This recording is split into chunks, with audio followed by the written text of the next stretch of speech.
Hey guys, how's it going? Welcome to the stream. So I think we got an action-packed topic today.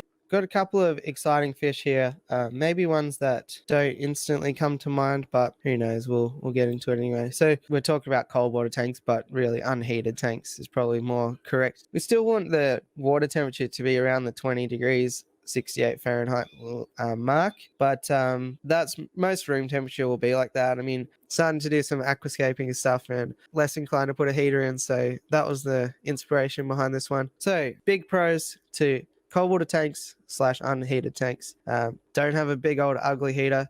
Massive plus in my mind. No risk of the heater sticking on or it not working and you're not realizing, so that's kind of a good thing in my opinion. I think fish actually are stronger in the unheated environment. Sometimes I wonder about keeping the fish at one temperature all year round. It's not exactly a natural process, and changing the temperature dynamically like what happens in an unheated tank certainly makes for stronger fish. And even if you are keeping tropical fish, I don't see any harm with actually every now and then dialing down the heater, dialing up the heater, just playing around with it a bit and building up a bit of strength. All right, so the other good thing about cooler water is the fish are going to have slower metabolism, so they're typically going to last longer. I mean, obviously it depends on the fish. You want to make sure that they can handle that sort of environment. For example, like I wouldn't go putting a discus in a unheated tank, especially in my climate where it's quite cold, because most likely it will do more than slow down their metabolism, probably slow down their entire function. So if your fish are capable of living in a cooler environment, then yes, they will have slower metabolism and live longer. Particularly obvious in cherry shrimp. They'll live, maybe 2 to 3 years in cooler temperatures. But if you crank it up, they'll probably have a lot more babies and you'll be able to make more quantity, but they might live only around the 1 year mark, something like that. So cooler water, slower metabolism, longer lasting fish. Some other pros we have more opportunities for a nice aquascape.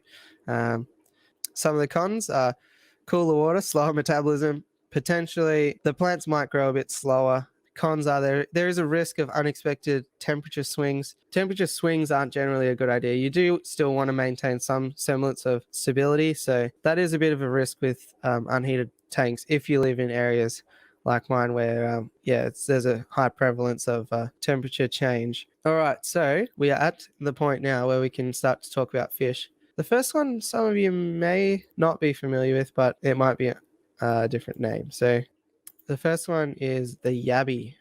So these guys, you can keep really cold, 12 degrees to 20 degrees. So they're a year rounder outside. Like many crayfish, crawfish, they're protein eaters and they will just shred your plants for the fun of it. So planted tanks might be a bit of a no-no. They do sometimes eat fish opportunistically. So keep an eye on that. And they do also fight each other too. So you might find that one of their claws is missing or something the next day.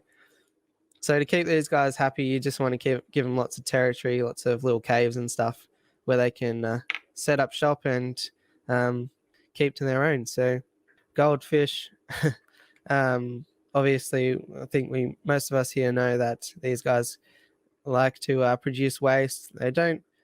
Sometimes they don't play well with plants. I mean, it depends on which ones. You get the epiphytes and you'll be fine. If you're a beginner, go with the single tail varieties like comets, which are going to be typically more hardy. Big tank players with lots of filtration, and they play well with others, but they can be victims of nipping, especially from some of the other options that we've got here on the list. Of course, we can't have a cold water fish list without danios. These guys are very fast and active, easy to breed. Just set up a tank with some marbles and stuff. Happy to talk further on that if anyone wants me to in the comments. They can sometimes be a bit nippy, but they are plant safe. They'll eat anything. And there are some cool varieties too. Zebra danios here on the screen, but they're also gold ring danios, leopard danios, different varieties within the type as well. So pretty cool. Touched on earlier, but it's a classic white cloud. This here is the quote unquote standard version, but white clouds are really, really good fish. I'm year rounding them down here outside, so I have attempted to do so before, but I think they were just a bit young going through their first winter. So I'm going to give it a go again. And yeah, these guys are cool. Super peaceful, stunning, easily bred again. They'll eat anything. I see them as like the neon tetra of the unheated tanks. And yeah, long fins are super underrated if you can find them. I think this one's an exciting one. I'm a big fan of these guys. These Japanese rice fish, Medaka rice fish, and these guys are really cool. Pretty much bulletproof in terms of fish. They'll handle anything. So they're called rice fish because they're from the rice paddies in Japan.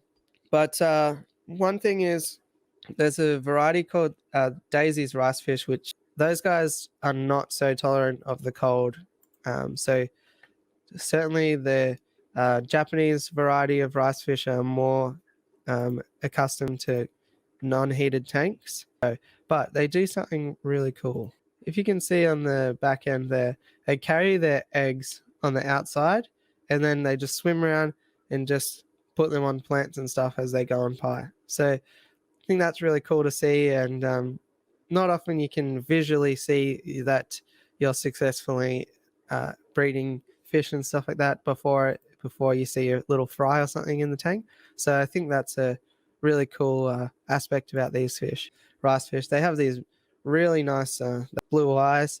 They will eat anything. They kind of hang out around the top a bit more, and you can get a variety of colors too. So yeah, I've got platinum ones, but you can get oranges, blues, I think, and a bunch of different varieties. But most common, especially down in my area, platinums and oranges. So they're a great option. And hill stream loach, these guys 20 to 23 degree mark, like 68 to 75, around that. They're great algae eaters. They do kind of look like mini stingrays.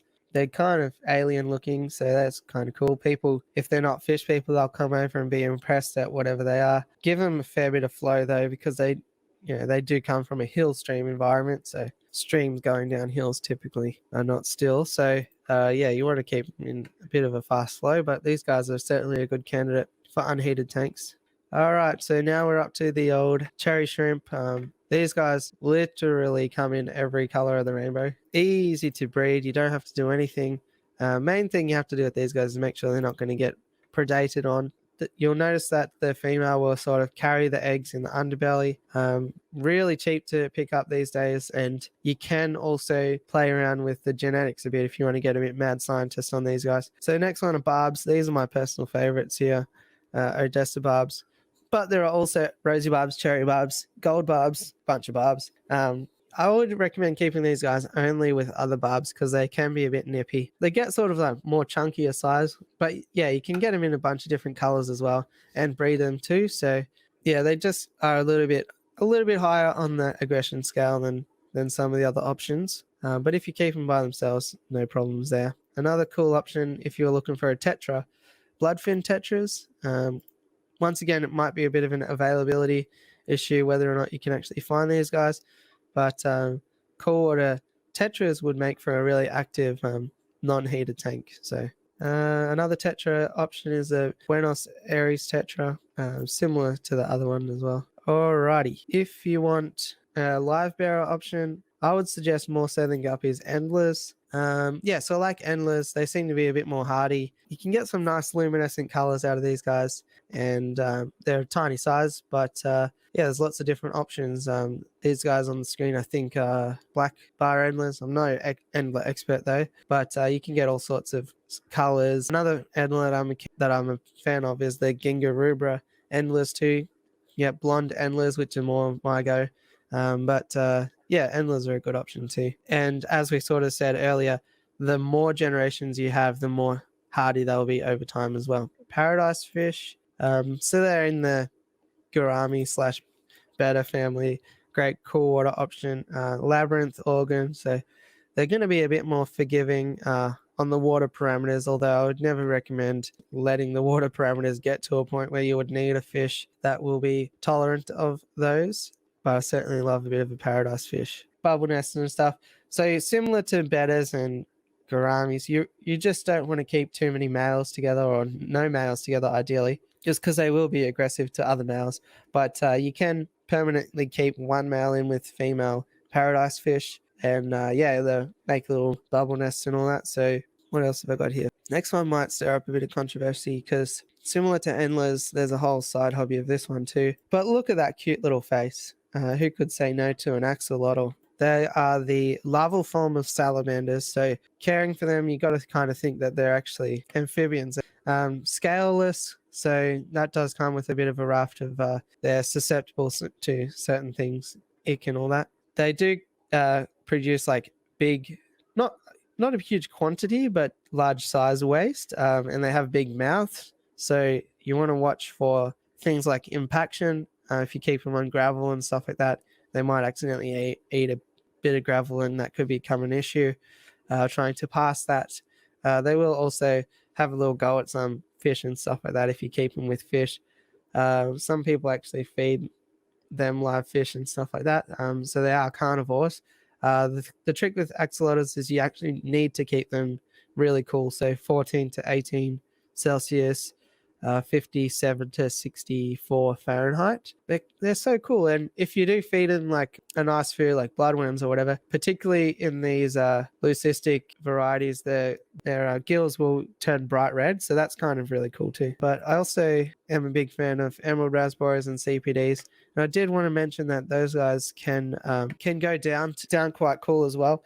To 21 Celsius, 73 Fahrenheit, they can actually go down to. So pretty interesting that a lot of fish out there that you probably already keep, if you have a bit of a closer look, you might notice that the heater that you're running is actually redundant, and whatever your general room temperature is, they'll probably be able to handle that perfectly fine anyway. So yeah, hopefully you enjoyed this stream. I tried to get as much in there as we could. Had a great time. So take care, everyone. Have a great rest of your day or evening or whatever the time is.